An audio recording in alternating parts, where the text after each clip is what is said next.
کہ عائشہ رضی اللہ عنہا نے کہا رسول اللہ صلی اللہ علیہ وسلم جب سفر میں جانے کا ارادہ کرتے تو اپنی بیویوں کے درمیان قرعہ ڈالتے، جس کا پانسا نکلتا سفر میں وہی آپ کے ساتھ جاتی۔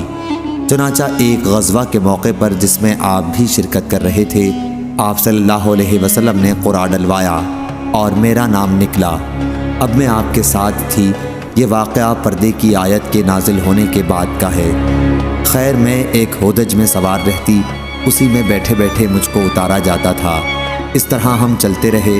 پھر جب رسول اللہ صلی اللہ علیہ وسلم جہاد سے فارغ ہو کر واپس ہوئے اور ہم مدینے کے قریب پہنچ گئے تو ایک رات آپ نے کوچ کا اعلان کروایا۔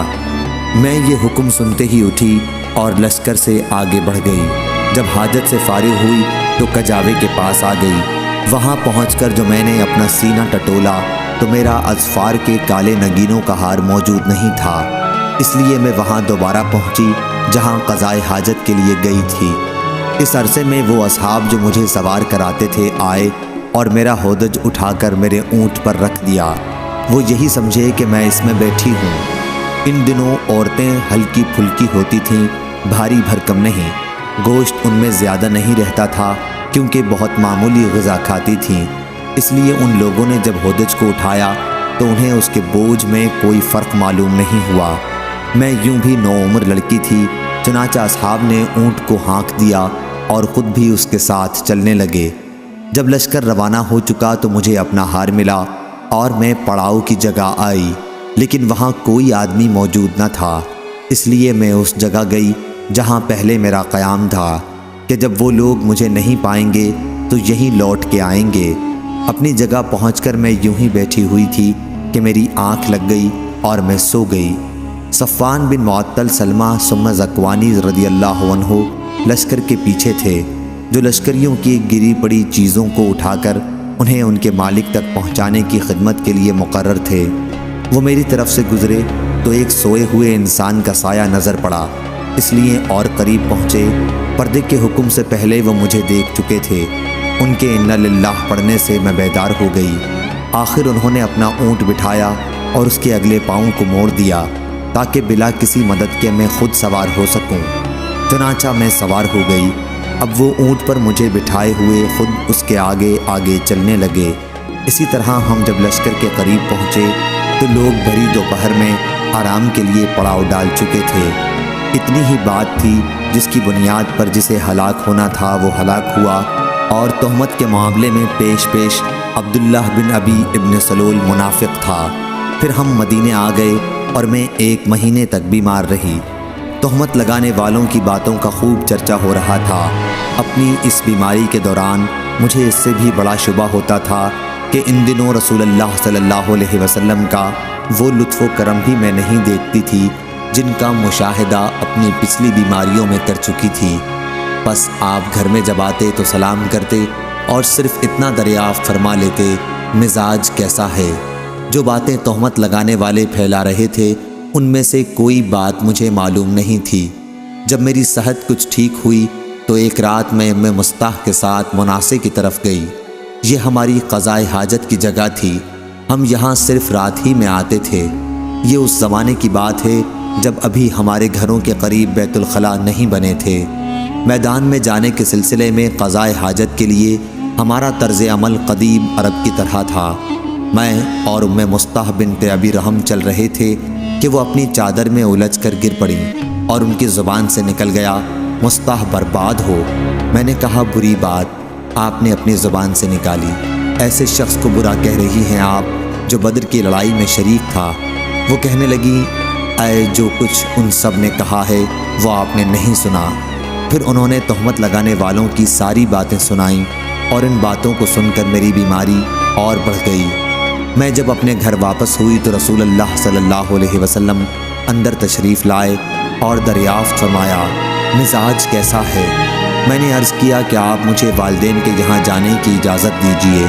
اس وقت میرا ارادہ یہ تھا کہ ان سے اس خبر کی تحقیق کروں گی۔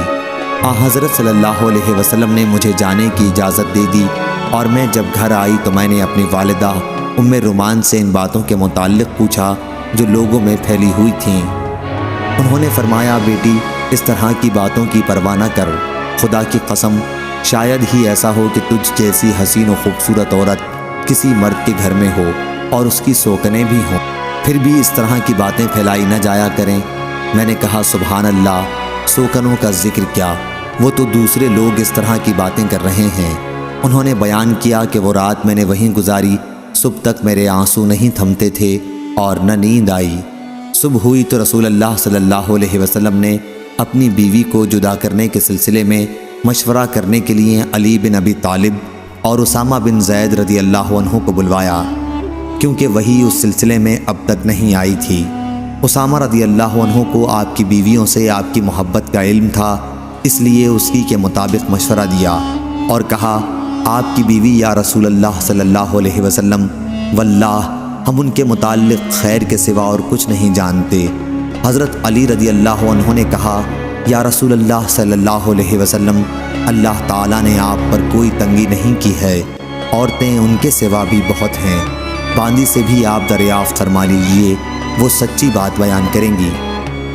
چنانچہ رسول اللہ صلی اللہ علیہ وسلم نے بریدہ رضی اللہ عنہ کو بلایا جو عائشہ رضی اللہ عنہ کی خاص خادمہ تھی، اور دریافت فرمایا بریرہ کیا تم نے عائشہ میں کوئی ایسی چیز دیکھی ہے جس سے تمہیں شبہ ہوا ہو؟ بریرہ رضی اللہ عنہ نے عرض کیا نہیں، اس ذات کی قسم جس نے آپ کو حق کے ساتھ مبعوث فرمایا ہے، میں نے ان میں کوئی ایسی چیز نہیں دیکھی جس کا عیب میں ان پر لگا سکوں۔ اتنی بات ضرور ہے کہ وہ 9 عمر لڑکی ہیں، آٹا گوندھ کر سو جاتی ہیں، پھر بکری آتی ہے اور کھا لیتی ہے۔ رسول اللہ صلی اللہ علیہ وسلم نے اسی دن عبداللہ بن ابی ابن سلول کے بارے میں مدد چاہی۔ آپ نے فرمایا ایک ایسے شخص کے بارے میں میری کون مدد کرے گا جس کی اذیت اور تکلیف دہی کا سلسلہ اب میری بیوی کے معاملے تک پہنچ چکا ہے۔ اللہ کی قسم اپنی بیوی کے بارے میں خیر کے سوا اور کوئی چیز مجھے معلوم نہیں۔ پھر نام بھی اس معاملے میں انہوں نے ایک ایسے آدمی کا لیا ہے جس کے متعلق بھی میں خیر کے سوا اور کچھ نہیں جانتا۔ خود میرے گھر میں جب بھی وہ آئے ہیں تو میرے ساتھ ہی آئے۔ یہ سن کر سعد بن معاذ رضی اللہ عنہ کھڑے ہوئے اور عرض کیا کیا رسول اللہ صلی اللہ علیہ وسلم، واللہ میں آپ کی مدد کروں گا۔ اگر وہ شخص جس کے متعلق تہمت لگانے کا آپ نے اشارہ فرمایا ہے اوس قبیلے سے ہوگا تو ہم اس کی گردن مار دیں گے، کیونکہ سعد رضی اللہ عنہ خود قبیلہ اوس کے سردار تھے، اور اگر وہ خزرج کا آدمی ہوا تو آپ ہمیں حکم دیں، جو بھی آپ کا حکم ہوگا ہم تعمیل کریں گے۔